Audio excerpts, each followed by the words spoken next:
Good evening, everyone. We just opened the room, so I'll wait about 30 seconds until you're all set on your end. On Tuesdays, manga/anime yawa tends to open exactly on time, so if I start talking right at the start, some people miss the first part. Yo! Comment. Good evening. Comment. Good evening. More people watch this afterward than live. Like 10 times more. So saying good evening is a bit odd. But, well, good evening anyway. Got a haircut? Comment. I haven't made it to the barber yet. It's really annoying. How's the CPAP? Comment. You mean the CPAP I mentioned the day before yesterday? Well, last night I slept about 4 hours, woke up, then slept another 4. So I did manage to get around 8 hours in 2 stretches. On Thursday, the day after tomorrow, I've got my first follow-up. They'll check my sleep, and the doctor will probably adjust the pressure, or whatever is needed. Someone messaged me, instead of CPAP, surgery to open the throat and widen the back of the nasal passage is better. I was like, whoa, that surprised me. Laughs.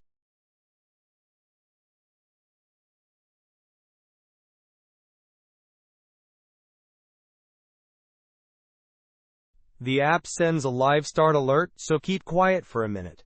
Comment. I can't do that. Laughs. Is this a recording? Comment. No, this... Aloha. Comment. Same as last time, right? This is an aloha shirt with a manga/comic print, so I'm thinking of doing manga/anime yawa in this for a while. Okay, it's been about a minute. Let's get into the main content.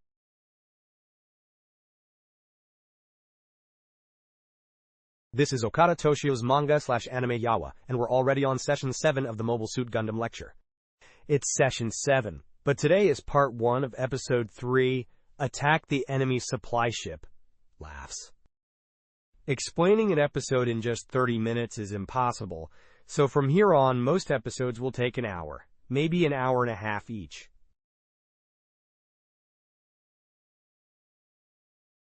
For episode 3, Attack the Enemy Supply Ship, I planned 3 30-minute classes. As usual, the first half is free, and the second half is for paid members of the Okada Toshio channel. If you're interested, please join my monthly seminar for 500 yen. Right now, you can binge past videos. With that standard announcement out of the way, here's what to watch for in today's Gundam lecture. First, around the 1-minute mark 1, introduce a site called the Complete Mobile Suit Gundam Dialogue Archive. When I recorded the Gundam lecture 2 years ago, the site still existed. It was hosted on GeoCities blog service, which has since shut down.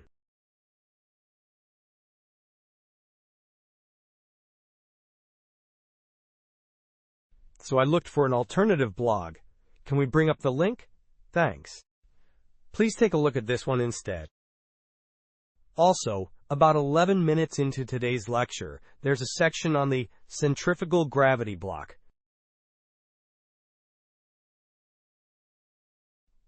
In the lecture, I point to this spot inside white base as the centrifugal gravity. Those dish-like sections on the sides house the megaparticle cannons, and I said the ring around that dish was the gravity block. But that's not actually correct.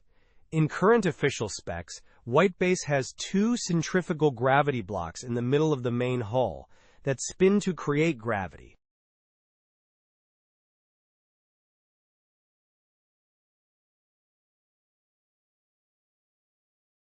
Back around 1979, anime magazines printed a 3-view diagram of white base's internal layout, and as far as I remember, the gravity block was shown over here.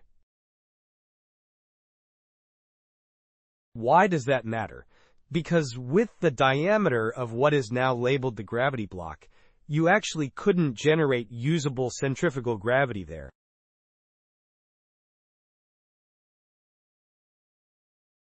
Sure, you might get about 1 g at ankle height, but with a diameter that small, even when it spins fast, you'd only have around 0.3 g at head level. I've always thought you need at least 8 to 12 meters in diameter to make artificial gravity strong enough for people to walk.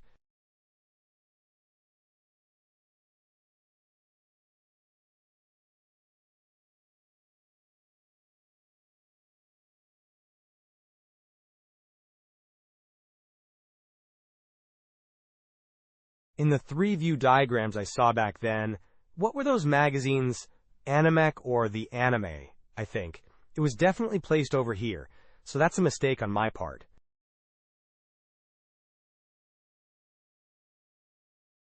Let me correct that now. Argama fix that. Comment. Right. To address issues like this, the Argama from Mobile Suit Zeta Gundam extends arms with gravity blocks at the ends and spins them. A very convincing setup.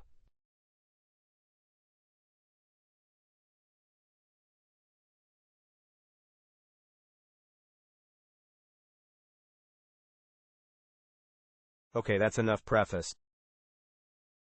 Now the Gundam lecture begins. Please enjoy. Here we go. This all-episodes course on Mobile Suit Gundam has finally reached Episode 3, Attack the Enemy Supply Ship. People often talk about Episode 1, but I think Episode 3, Attack the Enemy Supply Ship, is one of the densest, most impressive entries. I want to go slowly and cover the direction and animation as well.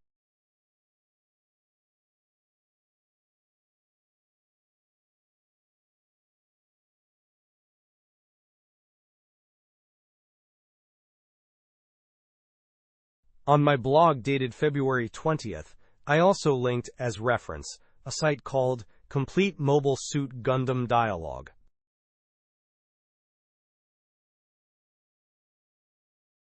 I also linked another post.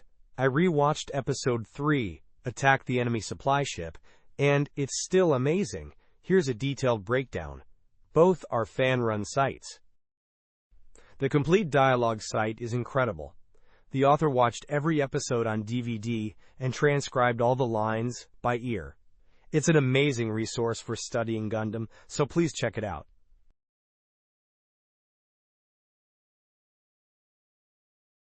The other post gives a nicely obsessive analysis, so it'll complement today's talk, including things I won't have time to cover.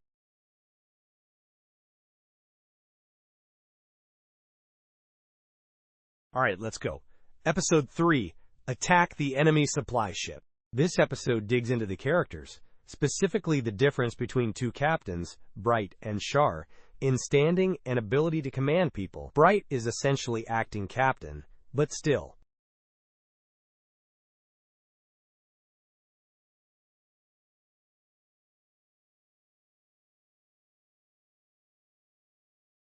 At this point in Episode 3, Char is about 20 and Bright is 19, almost the same age. It's interesting to compare how two near-peers command ships of similar scale.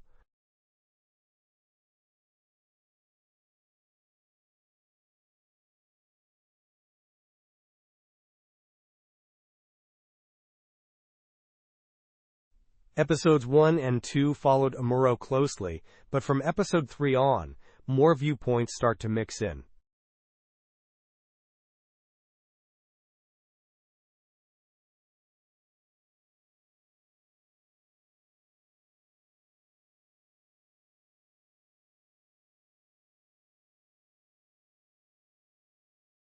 Everyone's favorite, Kai Shiden, who first came off as a jokester or even obnoxious, gradually starts showing his own character from Episode 3 onward.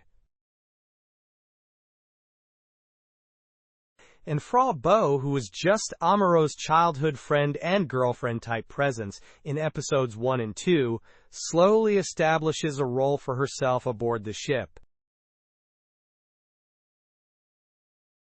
Compared with how Fraw Bow builds her place aboard ship, you can already see by Episode 3 how shaky and short-sighted Bright's way of establishing his own position is. Compare those trajectories.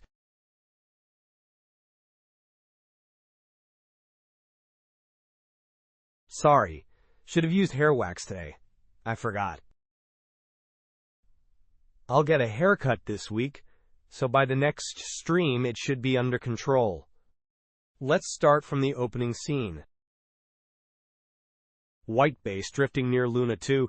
It's a bit dark, but this is white base, floating in front of the small asteroid called Luna 2.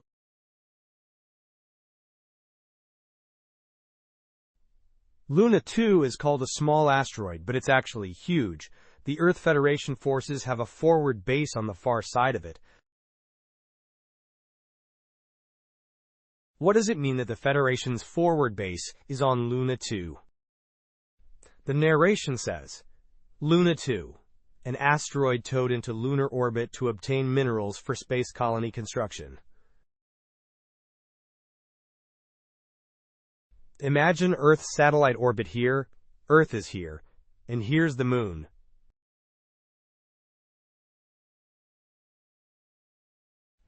The Moon orbits around Earth.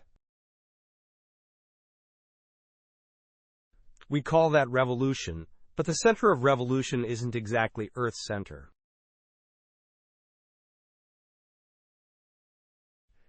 Because the Moon has mass too. So Earth and Moon both orbit the barycenter, their shared center of mass. Where is that? It would be simple if the Moon just went around Earth's exact center, but it doesn't. The Earth orbits a point hundreds of kilometers beneath its surface, and the Moon orbits Earth, both circling the barycenter.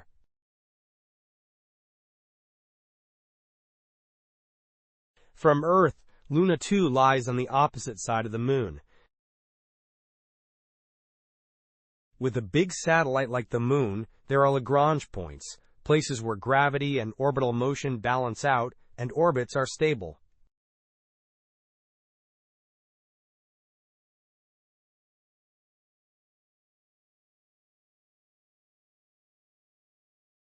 They're numbered 1, 2, 3, 4, and so on. The narration says Zeon occupies one of them on the far side of the Moon. In other words, the Principality of Zeon is advancing toward Earth from behind the Moon. Yet the narration also explains that Luna 2, on the side opposite Zeon, is the Earth Federation forces' forward base.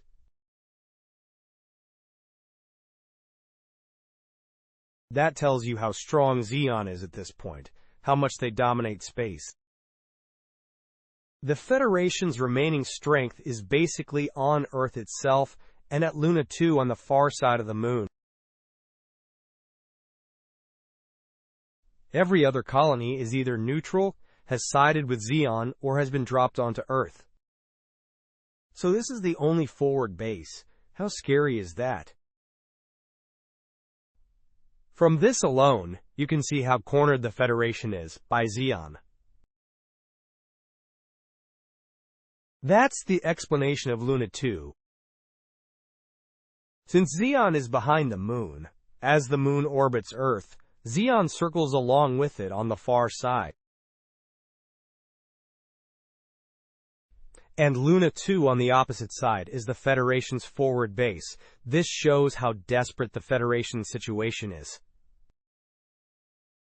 In the next cut, Captain Paolo, almost on his last legs, well bedridden, says this line.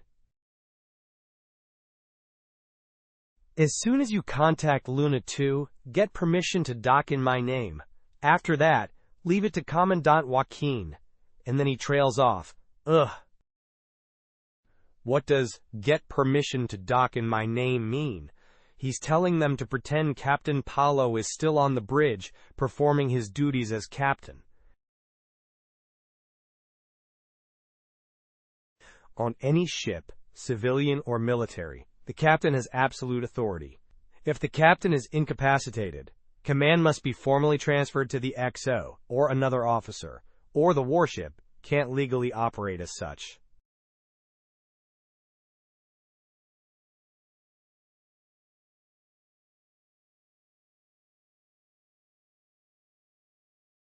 But on White Base now, almost all the military personnel are dead, injured, or bedridden.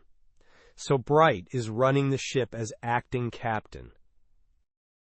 As kids watching, we think, Bright's on our side, just flee to Luna 2. But it doesn't work like that.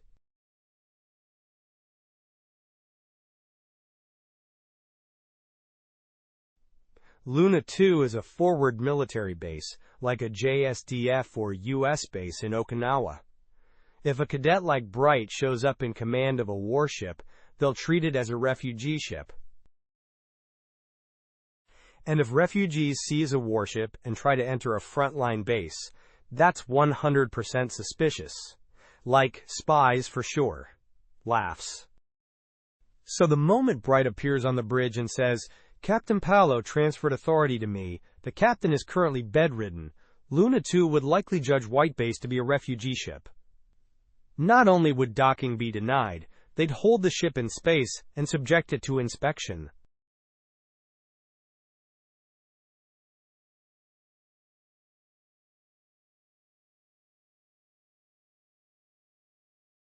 Then they couldn't dash in to escape Char's Musai-class light cruiser. That's why Captain Paolo says, "Get permission to dock in my name." When I first watched Gundam in college, lines like that just slipped past me. Rewatching carefully for this lecture, I found tons of such hook lines. You realize how much thought went into it at the time. Fascinating.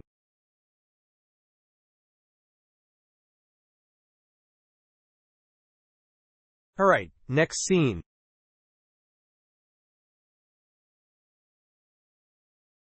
Here, the cut switches to an image of the centrifugal gravity block.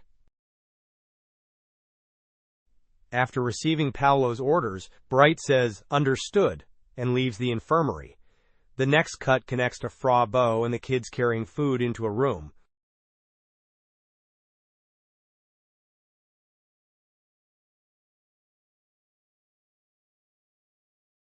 There's a medical symbol above Paolo's infirmary. The cut links Bright exiting there, with Fraw Bow entering the refugees' room with meals, all in one shot.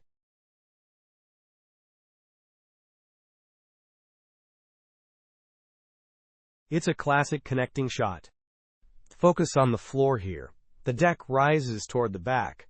That means we're in a centrifugal gravity block. Where is that on White Base? Here, this is a photo of the White Base toy.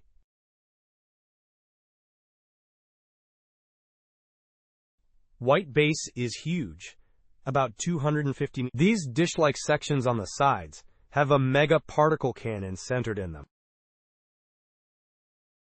Basically like a laser beam. Because of that, viewers tend to assume the big round dome is just a weapons housing. But that dome is mainly used as a centrifugal gravity block. The dome is 50 meters. I ran the numbers. Spin it about 10 revolutions per minute, and you get roughly 1 G. Structurally, it looks something like this.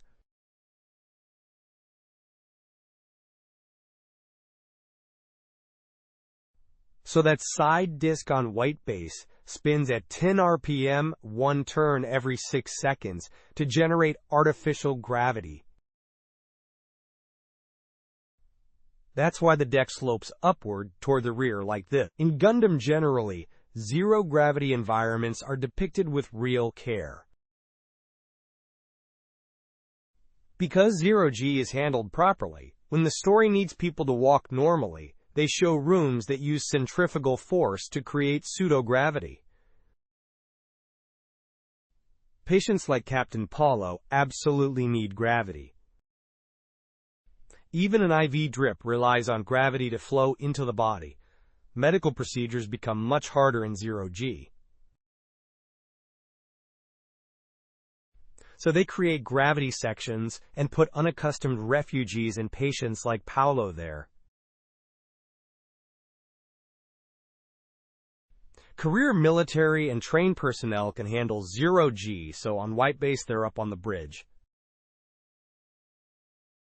By episodes 10 or 20, I'll probably be tired of explaining how zero-G is depicted, so between episodes 1 and 5, I'll point it out each time it shows up.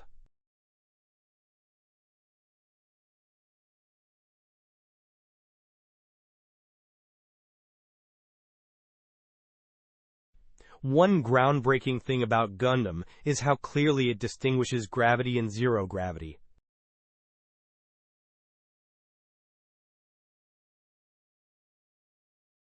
Later, when Fraw Bow goes to see Amuro, there's staging that only works because it's in zero-G. After Bright and Sayla visit Paolo, they take the elevator up to the bridge. The bridge is where White Base is commanded from. Bright and Sayla exchange lines in the elevator. After a bit of back and forth, Bright finally opens up about himself.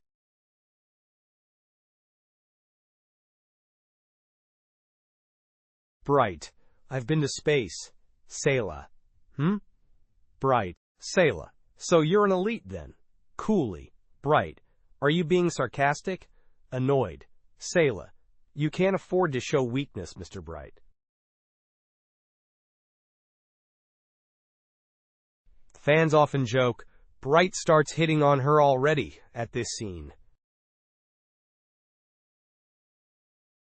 Later, Bright falls in love with Mirai Yashima, the helmswoman, and in the next series they marry and even have kids.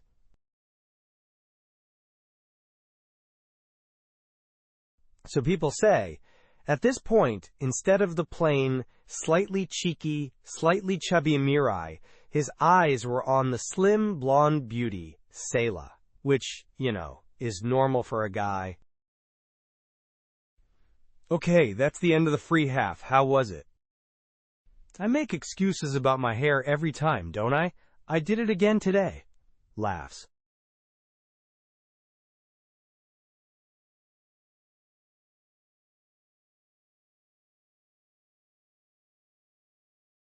I'm even thinking of going crew cut, like Horiyamon, Takafumi Hori. A shaved head is really cool in summer. Maybe I'll do it.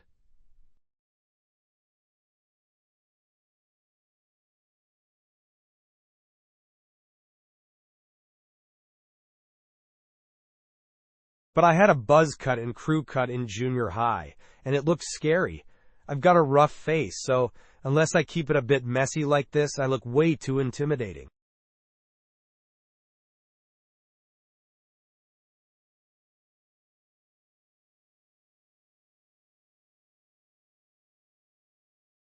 Honestly, I think Horimon should grow his hair out too.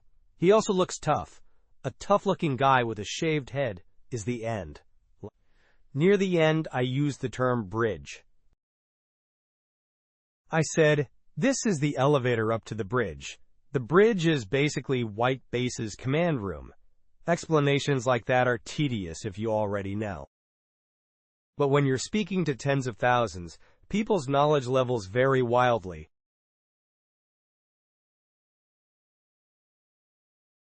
Some hear bridge and instantly think the ship's bridge. Others think, bridge?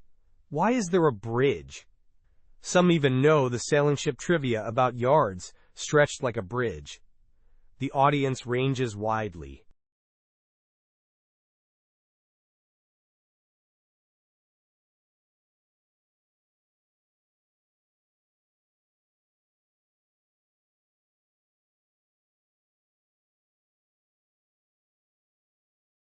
So when talking about the anime Mobile Suit Gundam, I aim explanations at those who don't immediately picture the bridge.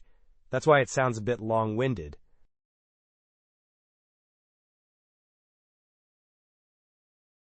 In the free half, we covered up to 15:37. Today's full runtime is about 31 minutes. In the paid half, I'll ask, why did Bright approach Sayla? The usual take is he hadn't started a romance with Mirai yet and was hitting on Sayla, but my interpretation is different.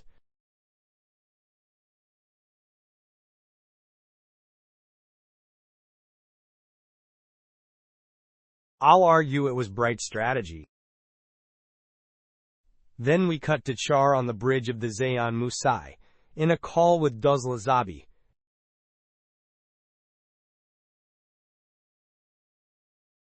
While watching, I'll compare Bright's anxiety with Char Aznable's, how their different positions create different kinds of pressure.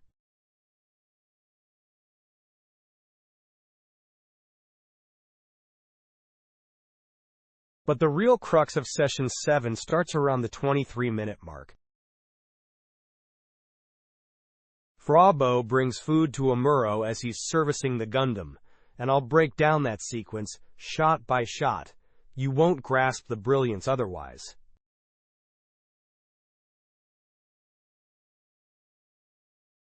This is where anime differs from live action.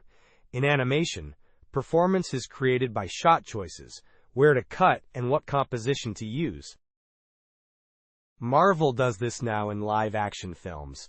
Avengers Endgame is basically built on that. Performance comes from composition and cutting, less from actors than from how the shots are staged.